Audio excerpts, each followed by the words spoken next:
Install Android 10 on Xiaomi Poco M2 Pro via LineageOS 17.1. Please check the description for important notes and all the download links. First download ROM and GApps packages, then transfer the downloaded files to the phone storage, link is in the description below.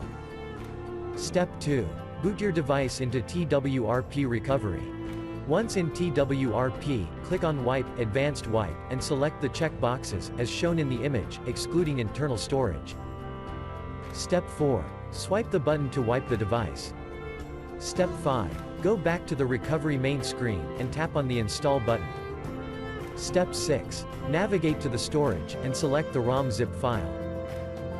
Step 7. Finally, swipe the button on the screen, to install ROM file.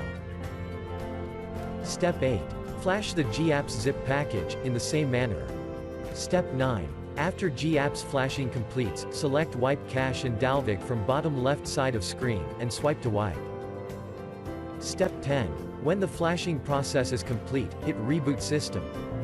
That's it, you have successfully installed the ROM on your device.